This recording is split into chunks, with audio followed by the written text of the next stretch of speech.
یہ سوال ہی نہیں کہ ہم میلاد مناتے ہیں، یہ بتائیے کہ میلاد کیوں نہ منائیں؟ آپ کوئی ایویڈنس ہے ان قرآن کے اندر منع ہے؟ جواب آتا نہیں۔ احادیث مبارکہ میں منع ہے؟ جواب آتا نہیں۔ کیا صحابہ کرام رضوان اللہ تعالی علیہم اجمعین نے منع کیا؟ جواب آتا نہیں۔ بڑی عجیب غریب بات ہے کہ آپ منع کرتے ہیں۔ اچھا جناب یہ دیکھیے کہ میں بڑے سادہ الفاظ میں بتانا چاہوں گا کہ اسلام کیا ہے۔ اسلام 4 چیزوں پہ مشتمل ہے۔ حضور نے جو فرمایا وہ اسلام ہے، حضور نے جو کیا وہ اسلام ہے، اور حضور نے جس سے منع کر دیا وہ اسلام ہے، اور حضور نے جس سے منع نہیں کیا وہ بھی اسلام ہے۔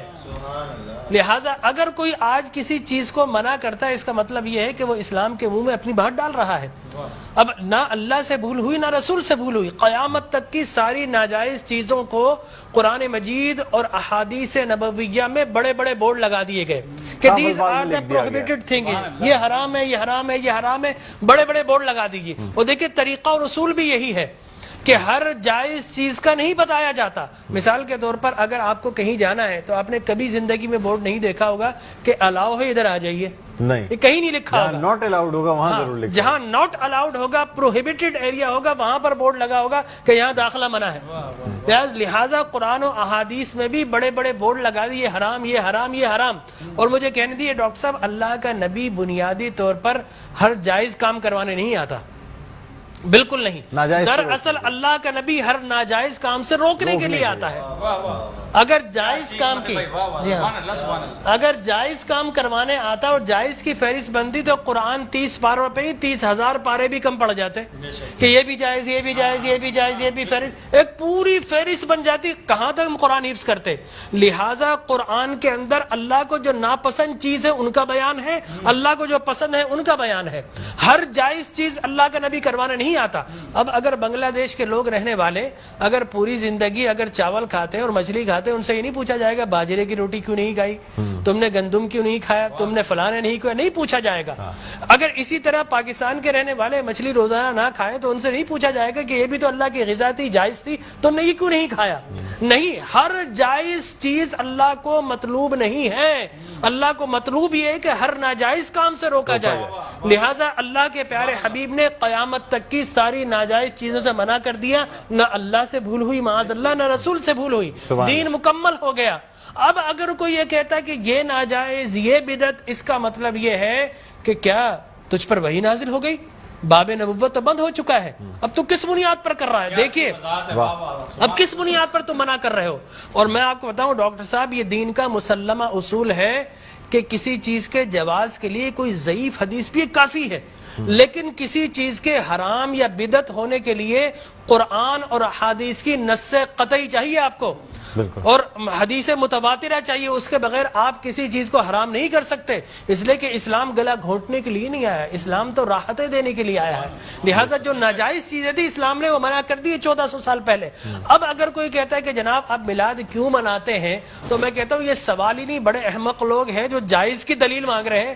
ارے بھائی دلیل تو ناجائز کی ہوتی ہے، لہٰذا آپ ناجائز کی دلیل دیجئے گا۔ قرآن میں منع کیا کہ احادیث میں، بلکہ اب میں یہ کہتا ہوں اس بات کے بعد آپ قرآن پڑھیے، اللہ تبارک و تعالی نے 5 نبیوں کا میلاد قرآن میں بیان کیا ہے۔ حضرت آدم علیہ الصلوۃ والتسلیم کے میلاد نامے قرآن کے 5 رکوع پر متفرق پہلا واقعہ ہی میلاد نامہ آدم ہے۔ فرشتوں کو جمع کیا، میں آدم کو پیدا کرنے والا ہوں، کیا کریں؟ سیلیبریشن کرو۔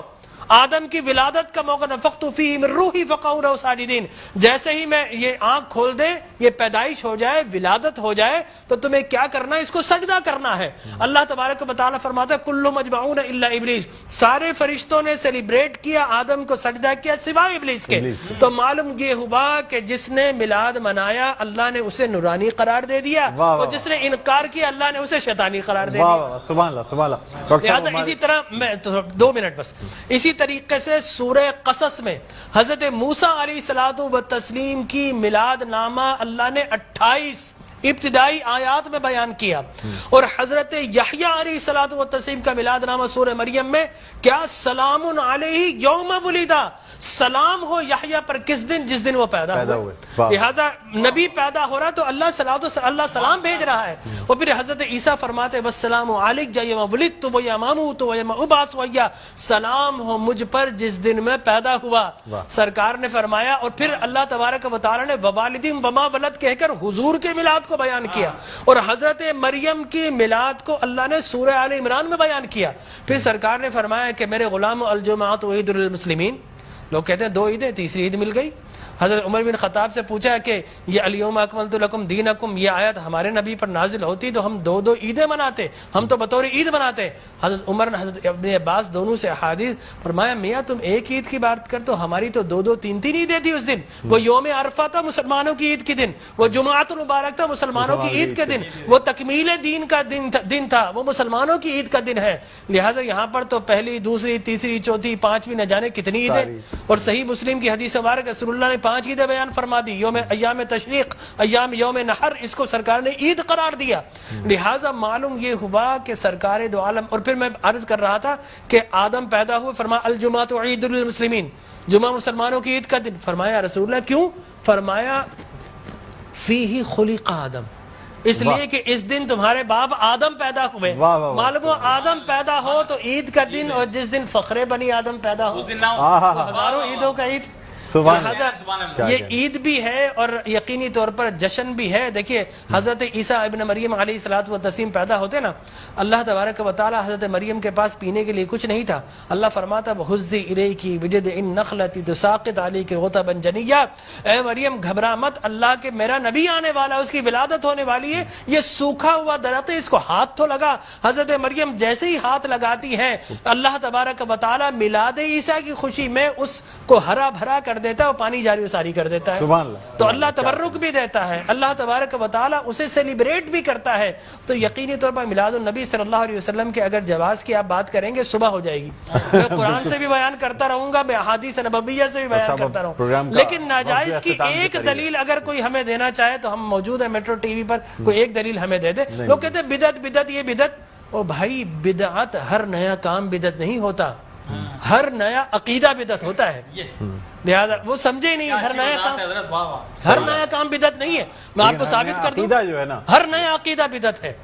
لیکن آپ شیطان نے جب جو جس چیز پہ انسان کا ہے وہ قائم ہے، ہر نیا کام، اگر ہر نیا کام بدعت ہوتا، خوشی منانا، عید منانا، اس میں تو کوئی ایسی بات انوویشن ہے اسلام کے اندر. آپ یہ دیکھیں نا حضور اکرم صلی اللہ علیہ وسلم کی وفات شریف کے بعد قرآن مجید جمع کیا، بدعت. پھر اس کے بعد تراویح بدعت. وہ بخاری کے ہذہ نعمت البدع. حضرت عمر بن خطاب کے الفاظ ہے کتنی پیاری بدعت ہے کہ میں نے تراویح شروع فرما دی. تو مقصد وہ کہ بدعت اچھی بھی ہوتی ہے. صحابہ کرام بدعت حسنہ بھی ہے، بدعت مذمومہ بھی ہے. اور مذمومہ بدعت کیا ہے؟ اچھی چیز کو مٹا دینا. اور بدعت حسنہ کیا ہے؟ کسی اچھی کام کا جاری کرنا. فرمایا من سن سنتا حسنتا فلہ اجرھا واجر من عمل بھا الی یوم القیامہ. جو کسی اچھی سنت، اچھے کام کو جاری کرتا ہے، اس کے بعد قیامت تک اگر لوگ اس کام کو جاری رکھیں تو اس بگنر کو اللہ تبارک و تعالی اجر و ثواب عطا فرماتا ہے. ہماری ٹرانسمیشن کا